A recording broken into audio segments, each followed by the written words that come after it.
Assalamualaikum warahmatullahi wabarakatuh. Apa khabar? Kita berjumpa lagi dalam Malaysia hari ini. Edisi 22 November 2018, 14 Februari awal 1440 Hijrah. Selamat pagi semua. Pagi. Bukan kita nak bagi selamat pagi dan juga salam bukan saja yang penonton di rumah, tapi sebenarnya yang juga memeriahkan studio MSI hari ini. Terima kasih. Selamat pagi semua.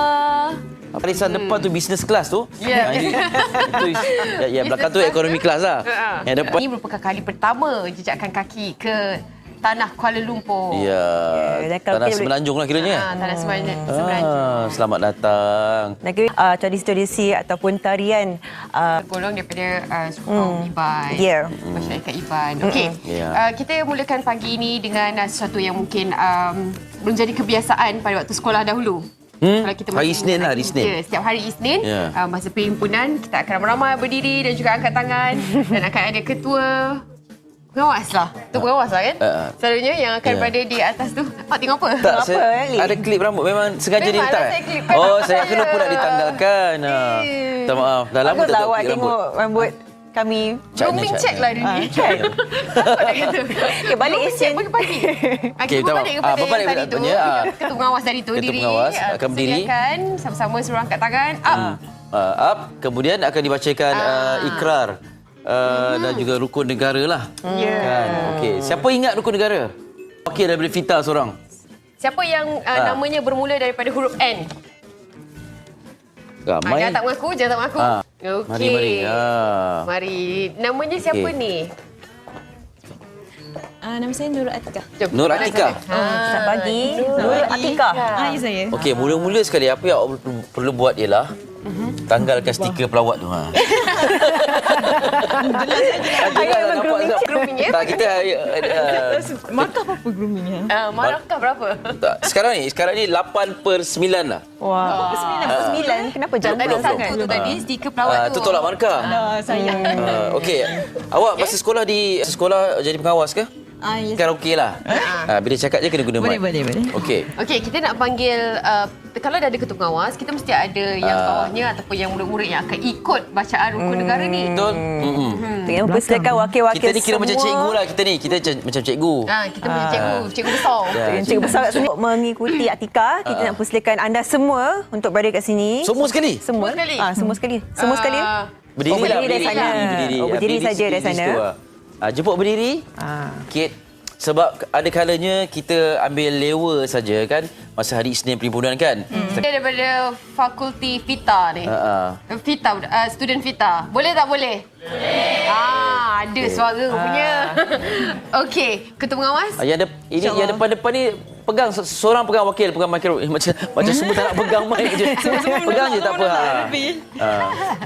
Siapa tak tahu denda pengawas kan kena denda kalau tak tahu. Ini kena tulis nama. Dia mula dengan markah kami boleh ingat?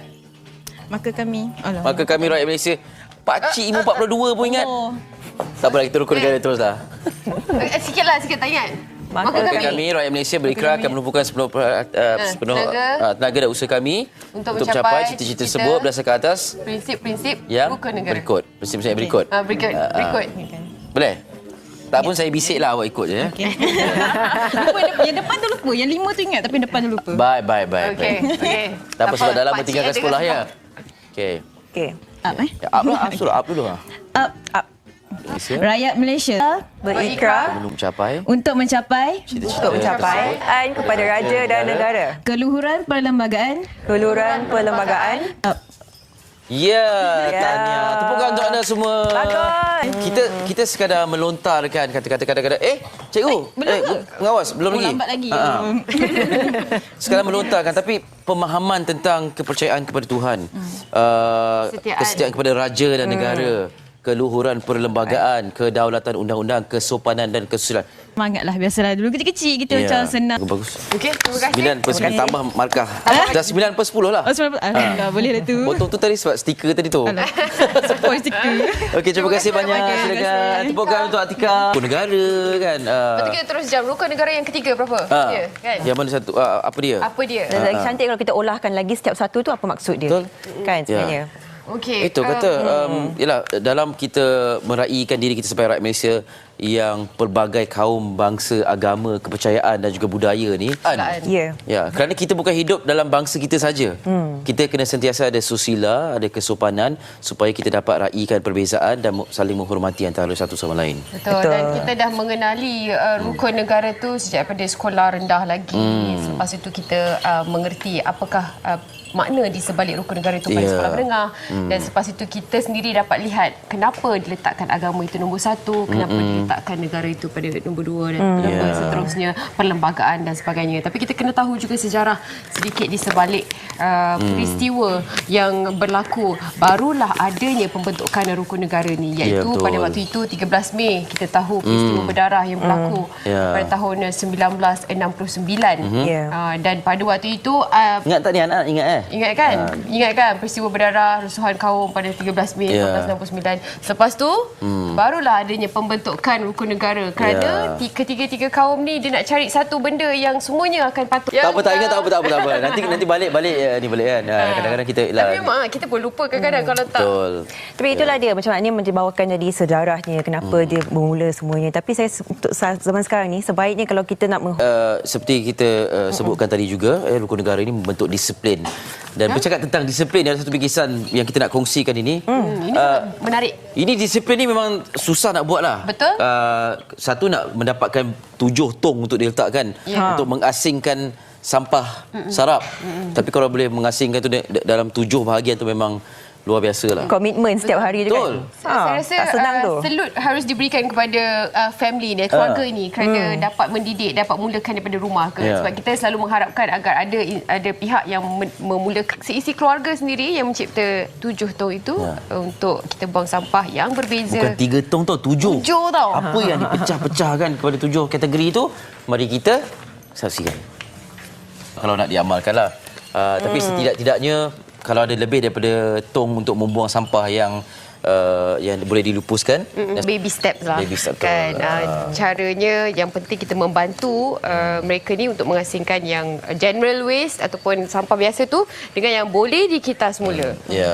Kalau kita jiran kita buat benda yang sebegitu, kita pun akan terdetik untuk buat benda yang sama. Betul. Jadi dia ada ripple effect gitu. Kalau anda mulakan bagus, jangan henti, teruskan sampai bila-bila pun. Kita dah nampak macam benda tu tidak penting, tapi bila kita tengok visual yang terakhir tu yang menampakkan longgokan botol plastik dan sebagainya tu. Dan baru-baru ini ada seekor paus yang terdampar yang mati dan dikenal pasti ada 6 kilogram plastik. 6 kilogram plastik tau di dalam badan ikan paus itu. Jadi bayangkan perkara yang kita lakukan terhadap alam sekitar dengan ketidakcaknaan kita ni dalam membuang sampah begitu saja. Harapnya Malaysia baharu ni bukan juga. Itulah termasuk dengan antara nilai-nilai murni, nilai-nilai disiplin. Itulah kita punya rukun negara yang terakhir, kesopanan dan kesusilaan tu. Betul. Jaga tata susila dan juga kesopanan kita tidak kira dari segi segenap aspek sekalipun. Okey. Kita bercerita tentang tradisi, adat dan kepelbagaian kita sebagai rakyat Malaysia. Yang salah satu kepelbagaiannya yang kita boleh raikan adalah makanan. Makanan seterusnya kita akan pamerkan berada di Bacang Melaka. Ia adalah roti canai kayu. Tapi sebelum tu, siapa dalam kalangan penonton yang ada di studio ni yang tidak suka makan ataupun tidak pernah makan roti canai? Jangan. Tapi cara penyediaan tu lah. dengan kayu arang tu baik awak makan kayu arang je. Jadi katakan memberi aroma yang berbeza dan rasanya lebih naik lagi. Tak tahu kat mana, di mana dan apakah cara penyediaannya, jom kita saksikan roti canai kayu arang. Macam dekat sini je.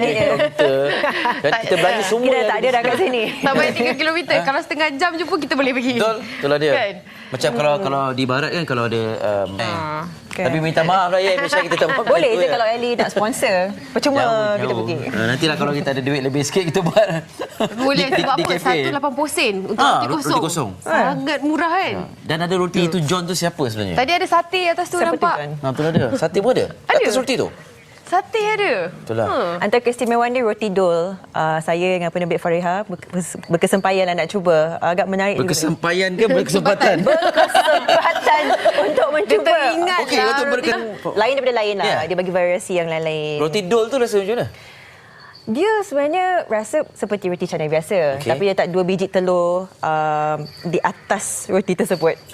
Dia apa? Agak mentah lah. Oh, sunny side up. Sunny side up. Ya. Oh, roti ni telur yang okey. Separuh masak. Separuh goreng. Separuh goreng. Separuh goreng. Betul. Oh. Jadi itu yang mengedolkan roti tu.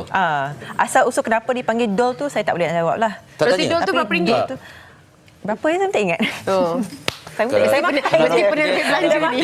Roti kosong 80 sen, dol Botol dua. RM2 lah. Setengah kot. Janganlah nanti kita bagi salah harga orang Betul ada. datang. Saya dengar RM2 dalam MSI. Kan. Tapi kalau dari England pun boleh turun ataupun pulang untuk menikmati tu apa. Maknanya sedap lah tu. Tapi kita tak tanya lagi. Ada antara anda semua yang pernah pergi? Okey, baik. Sekarang kita nak ke sana. gerak. Masa untuk kita membaca surat khabar ya. Ya. Baik. Baiklah, hari ini antara yang menjadi pilihan penerbit. Kita nak mulakan dengan Harian Metro dahulu. Boleh? Di manakah Harian Metro? Dengan Harian Metro. Menenang jiwa. Okey, mari kita lihat. Ini ke? Ni lain ni. 22. Itulah 22. Muka depan satu. Muka depan dan Okey, penenang jiwa. Okey, baik. Ini dia muka hadapan Harian Metro kalau anda dapatkan hari ini. Tengok macam mana Saya setuju. kaedah ini dijalankan. Okey, itu di Metro. antara satu lagi terapi yang kita tak tahu bagaimana ianya berfungsi sebab antara yang menjadi masalah Ya, juga kan betul. berada di top 5 kes bunuh. Kes bunuh, ya. Itu yang menjadi kekhawatiran. Sebab kita dengar suara Dengar bunuh suara. sebab dengar suara. Okey, Okey. sementara tu muka surat saya tutup. Muka surat 4. Ya. Ini Nampak. menjadi heboh jugalah. Sembah bumi jual. Harian ini di halaman depan juga negara bebas rasuah. Itu yang menjadi topiknya. Pelan anti rasuah. Datang ke Malaysia Atas dalam sekali. negeri Pakistan. Kata Ada- orang ni. Okey, Okey, tak NST. apa tu nanti kita ke NST. NST pula. Kita akan lihat di sini di muka surat yang pertama. Ya. Felda's financial situation is very serious. The Economic Affairs Minister urusan inilah. Ya. Anda boleh lihat seluruh lanjutannya di muka surat yang ke-7.